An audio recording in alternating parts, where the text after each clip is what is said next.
Just wanted to take this opportunity in this video to share my plans for 2025 for Zebra's hunting adventures. Ever since I started the business, the guided hunting has been super popular. I book out really quick, and I'm getting repeat customers, which is awesome. And I've formed some strong friendships through the clients that I have had, which is just makes it really enjoyable. But the problem with my business is it's me. So I can only do so much of it, and the guided hunting and the amount that I can physically do is right on the edge of being viable. So that's kind of forcing me to try and innovate some other ways to create income. Now, I could simply just go back welding, but I really don't feel that that's beneficial to what I'm trying to achieve. It's kind of like taking the easy road, just go earn some money welding. I really want to make a go of the hunting side of things. I want to be in the hunting industry, so that's my intention, is to be a full-time guide, educator, content creator. So for 2025, we've got to switch it a little bit from a new startup business to rightio, let's get this thing viable and successful. It needs to be my income. So I want to offer drop hunts. Now, if you've never heard of what a drop hunt is, they're quite popular in New Zealand and also over in America. So basically what it is it's a self-guided hunt where I give you a location, I give you the information that you need for that location, and I take you in and drop you off. So you'll get a GPS from me, which will have a lot of information stored on it, including if it's a backpack style hunt that you've decided to take on, it'll give you a path to follow. Like I said, water points, camp spots, glassing, vantage points for glassing, faces to be looking at, where some deer beds and wallows and game trails would be. So there's going to be quite a fair bit of information there. Also, hire gear. So if you don't have a backpack, if you don't have a mattress, you don't have a tent, cooking gear, whatever, I can organise all that at an added cost. But I can also organise all your food that you need and that kind of thing. Now, the GPS will be an inReach, so you will be able to contact me whilst on your hunt. So that gives you a little bit of a security net, that if something's going wrong, but it's not dire straits and you need the emergency services, you can text me and I'm coming in to get you. So you might even shoot something early on and you want to retrieve the meat and continue hunting, or you want to pull the pin and you want to come out, you send me a message, I come in and get you the next day. So I really need feedback on that one. If that's going to be popular, remembering that I'm only going to offer 8 of these, still going to be offering the guided hunts, like I said, 5-day format, probably going to be 8 of them. I think there's going to be 6 1 or 2 night guided hunts offered as well, and then 8 drop hunts. So I really need feedback on the drop hunts. Is it going to be a thing? I need to know. I've got about 8 or 10 months to plan for it for next year. So I've got plenty of time to decide, do I need to tweak it? Have you guys got some ideas to make that better? A better experience. So basically, I'm going to save you wasting your time looking for a spot. You're going to be in a good area. I can't guarantee you're going to shoot something like this, but what I will guarantee you is that there will be deer like this walking around in that area. It's just whether or not you're successful in finding him and obviously taking him. So just let me know. contact me through www.zebrashunting.com. There's a contact form on there. I'd love to hear you. Put it in the comments below if you like, if you think that's a thing, or some recommendations on how to tweak that experience for you. But that's the plan for Zebra's Hunting Adventures next year, is to try and offer a few different things to try and pull it all in together to make it into a successful business. Dropped Glenda off to her hubby, Ross, because she was a bit broken down, poor bugger. But anyway, she'll be right. She'll come back strong. Bryan and I have moved on to a private property, and we're going to try our luck chasing down a good stag on some private for the rest of his trip.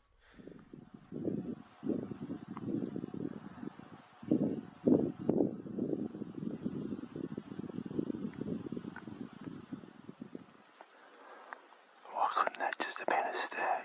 Well then, that would be nice. Oh yeah, okay. Yeah, she's a little bit bigger than that. Don't move too much.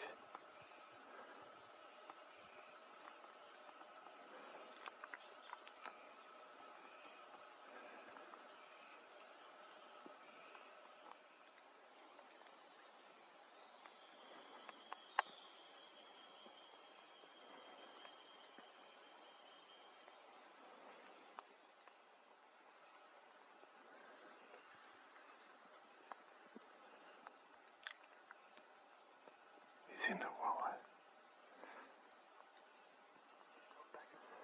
Yeah, he's...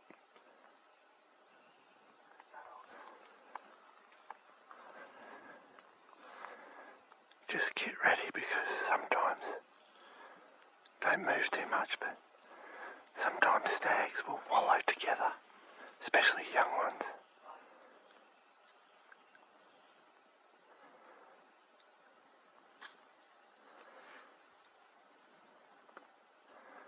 He's watching you.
Just been watching that spiky wallow for the last 15 minutes, hoping that another stag will come in and push him off.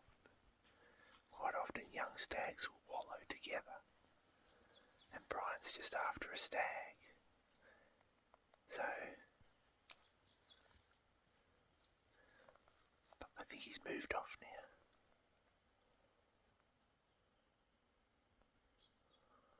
We've seen 5 deer or something already, which is pretty cool.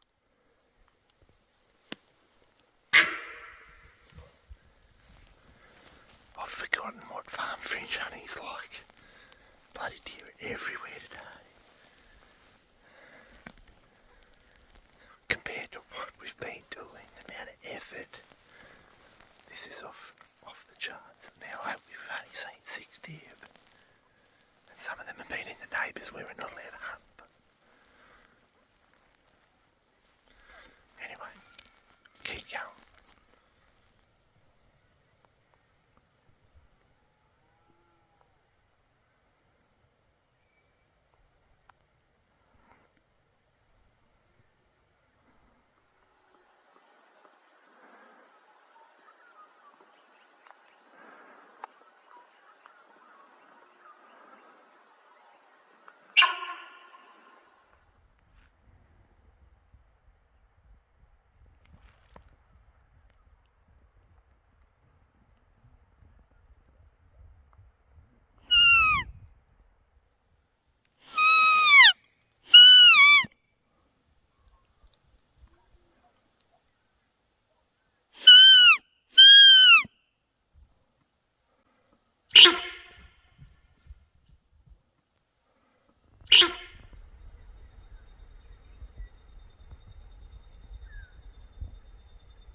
How'd that happen? I was just watching that hind and young one down in the neighbour's paddock there. And I thought, how dumb are these paddock deer? I just didn't walk towards her. I was angling away from her so she didn't spook. And she was out in the open just watching me walk straight across this paddock. And I was concentrating on just keeping an eye on her while I was going up to this little spot here behind me. Bit of a rock down normally. Well, I haven't hunted here for 5 years. But I was sort of angling towards it, checking to make sure there was nothing on the horizon. I hear this low honk. I went, that's closer than where she was. Look up, and there is this monster stag running off. The howler has claimed my PB, I reckon. I don't know how I didn't see him. I don't know how he didn't see me. But he when I looked up after that low honk, and he's just charging, but he's in the paddock. 4 on the run. Got him. 140 grain. Ball bearing tip. 308 outer edge. I had all sorts of angles on him, so I'm not too sure if we might have caught a bullet, because there was one Texas heart shot. That wasn't the first one though. The first one was swinging up on him, back of ribs. Really hurt him though. I reckon it angled into offside lung. Turned him, one up the bum. Turned him, one on the other side. Dropped him. Rolled, stood up, whacked him again. This is all within as fast as you can cycle a bolt, guys. Like this is, I've said it before, reload, shoot again. I don't know how big he is, I'm just letting him expire down here. But he's long. He's got everything on the antler that's sticking up off the ground.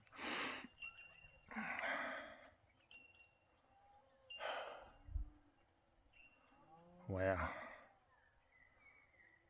Brian's probably thinking, what the hell? I left him back on the wallow with that little spike wallowing, because I just felt like there's regularly young stags and other stags will wallow one after the other. That's just from trail camera footage I've had over the years. Anyway, this bloke's just about done. Have a look at this brute of a deer. Oh, beautiful tines, nice and wide. Been rubbing the gum trees. He's got the gum tree bark in his antlers. Beautiful big mane, big furry back end like these big stags get.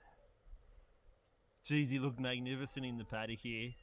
When I heard that little low honk, and I went, that wasn't the hind down lower. And I looked up.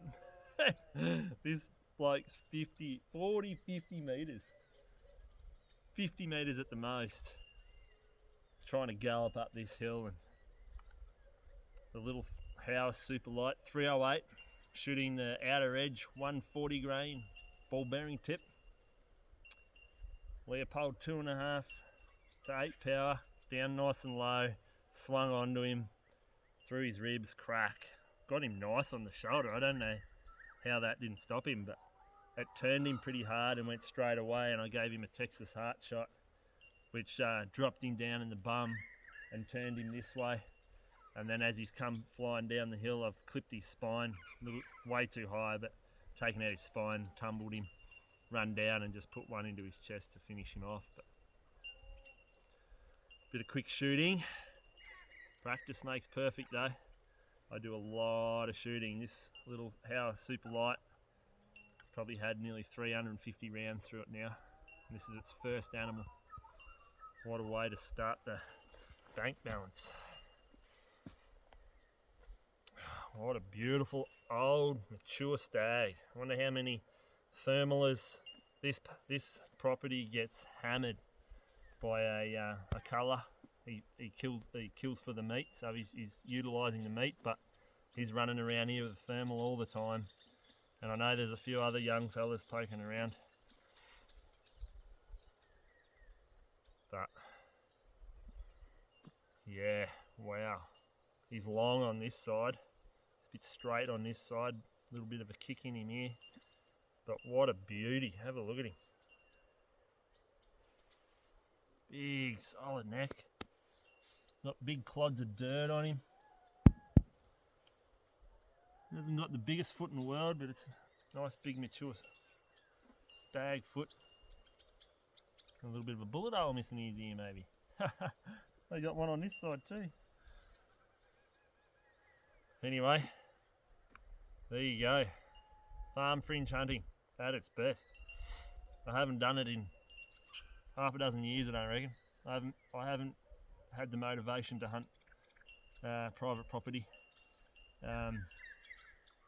Just, you know, you spend a lot of time on private, and you know you might be trying to manage the deer a little bit, but farmers these days, they don't want management. They just want dead deer, and it really doesn't.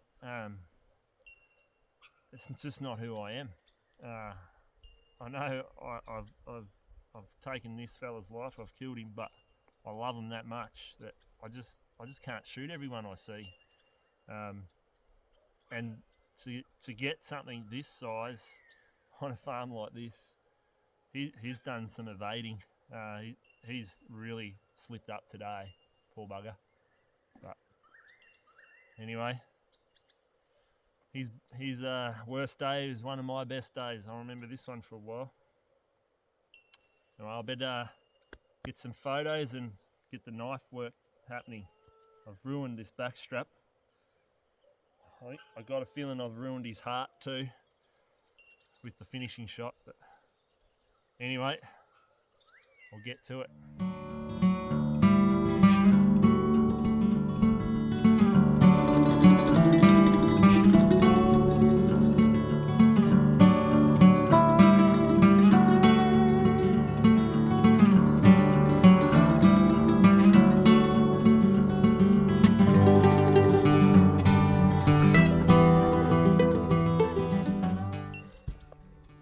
There you go, 140 grain ball bearing tip from outer edge, out of that out.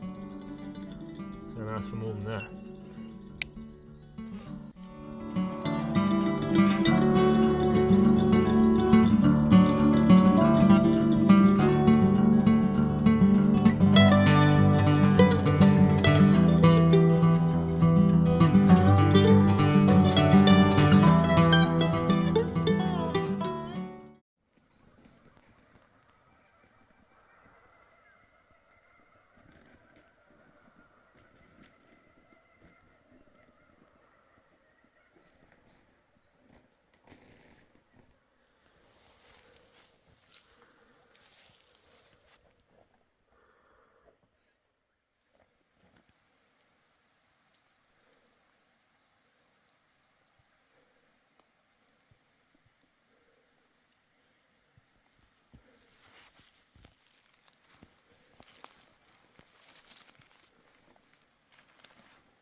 After yesterday afternoon's action, I was expecting this morning to be on the go, but we've just done a big hunt up through the creek and crossed down a real nice sunny spur. Checked out 3 wallows for 0 deer. Anyway, we're going to head back to the camp, race home, get some better food. So we've got eating dehydrated meals when we don't have to, and come back. Well, day 2 on this property, and Zeb has gone home to get some stuff. May need some better food for us for the next day or 2. Yeah, I'm going to go out and sit on a wallow all afternoon. It might not look cold because the sun is out and it's looking fantastic down on the pasture there, but it's still pretty chilly. And sitting in the wallow yesterday, my God, I was freezing, like absolutely freezing. So I packed a lot of warm clothes and some hand warmers, and I'm going to go sit there for the next 4 or 5 hours. Try not to bore myself to death, but you got to be in it to win it. So go get some water from the creek first and see how we go. See you in a bit.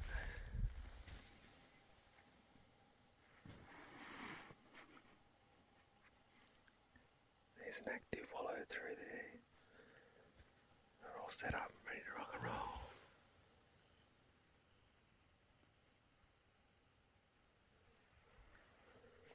We shall see.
I'm just sending Bryan in on his own into like a bedding area. It's just too noisy with the 2 of us. Too much movement. Give him a real chance by just going on his own. We've put up one hind and been hauled out a couple of times, but pretty quiet down this end of the property. This afternoon we're going back to the other end where there seem to be a fair few more deer.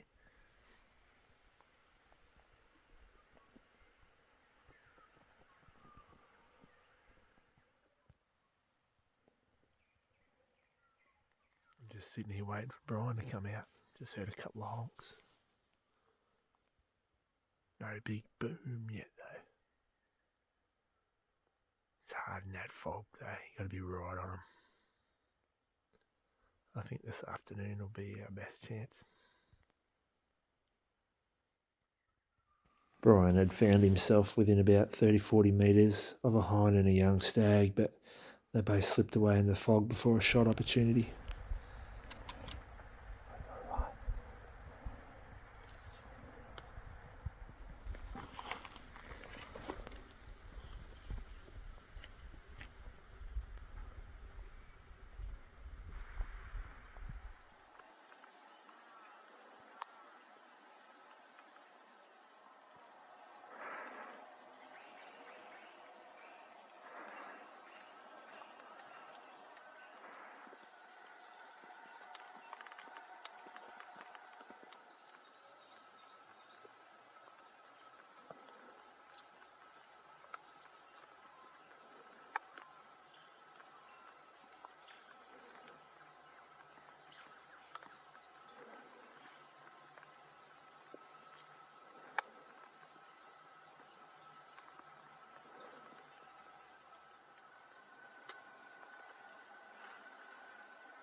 Righto, we're just heading out for a classic afternoon sit and wait on some paddocks over the back here.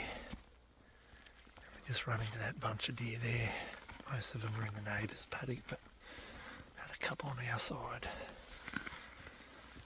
Just hoping they might all filter over, but the hind and the spike went this way and the rest of them went the other way. But it is a mint afternoon. The stag is going to come out and Bryan is going to get his first sambar.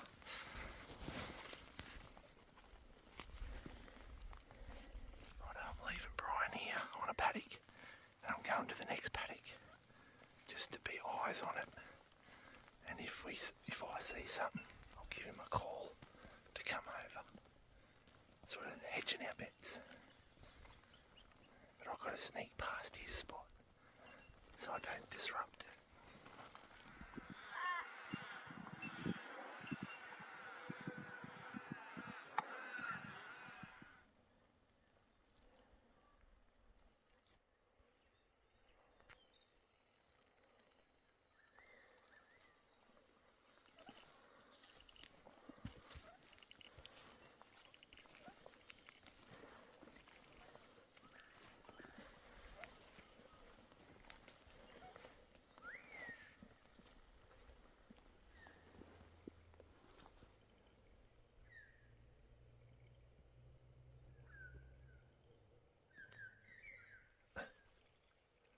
Just heard a shot.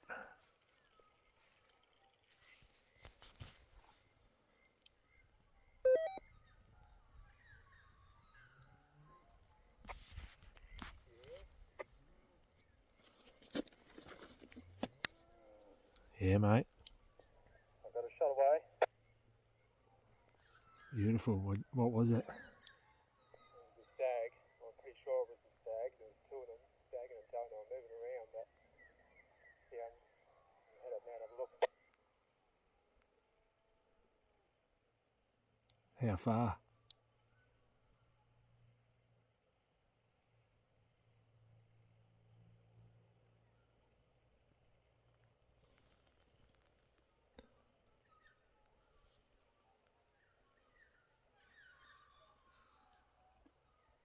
Did he go down or not? What's that, sorry? Is the deer dead?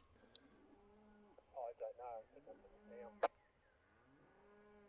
Yeah, well, don't push it if you're on the shot. Well, the shot felt good. A couple of deers spread. I'm not sure what happened. What sort of distance? Oh, about 150. Yeah, right. I'll just at least give him 10 minutes. No worries. End up pushing him, we end up losing him. I'll make my way around here. Whereabouts are you?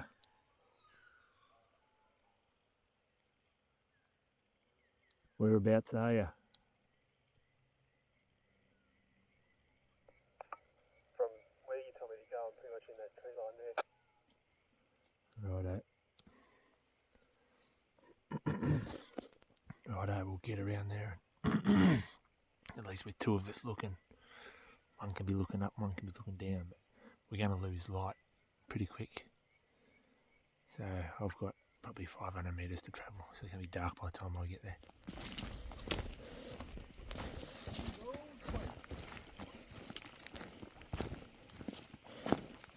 Ooh, he's even got tops. Yeah. Hey! Well done. What a beast. Beast under 20 inches. Well done, mate. Thank you. That's a long time in the making. Super. Shot was just about perfect. I think I was aiming more about here. A couple of inches low, but looking back, I was pretty bit further away than what I thought. So Yeah, righto. He's a solid animal. yeah, he's brilliant. Shit off. Been sparring a bit, got a few marks. That's a perfect shot. Awesome. Yeah. So, Pretty standing just here, a speck of blood, and where he's tried to run, and a big dollop, and then he's just fallen straight over. yeah, right. So he must have been the one that I thought had gone left. Oh, yep. One's gone right, but he just didn't go that far. What was the story? Sitting there freezing my ass off. That's why I'm still shaking in my voice a bit, because it's bloody cold. And yeah, the plan was between me and you, I stay in this gully, you go into the next, and we just talk and see what comes out. Yep. A bit like yesterday when I was on the wallow, but yeah, it got to the point where seeing was really hard, and all of a sudden I saw some movement through my scope, because I just was starting to scan through the scope to see better, and then I saw the two deer. I saw the hind sort of walking around, and then this one sort of came into the picture, and I was like, oh, I hope it's got antlers. Stuck his head up, and I went, Yep. righto. You beauty. But that's all I could see was just his head. And I was like, Huh? and he was sitting there like feeding for ages. I was like, come on, just move over a bit. And when he did move over, he shot right over. And I was like, oh Christ, where's he gone? And he must have, I don't know if they're up there behind the tree trunk or not. But then he sort of looped back around, and as soon as he stuck up his head up and saw the antlers, moved the crosshair over, bang, Boom. dropped him. So Good yeah, job. about 200 yards. 7mm Rem mag. 7mm Rem mag, one shot, 162 grain ELDX. Nice. Reloads. So yeah, Awesome. ripper. Well, we've been trying hard to get this picture we're about to get. 5 years in the making. Awesome. We've had to change plans and make new ones, Yeah. but it's worked out. So this is probably your one, son. Yeah. He's got some nice style. But the thing I like about it is it'll actually fit in my pack. Going home, so I'll be able to get it in the airplane. Oh, well, that's just ideal then, isn't it? Perfect. So yeah, that was awesome. Shit, all right. We better get some photos, eh? Yeah.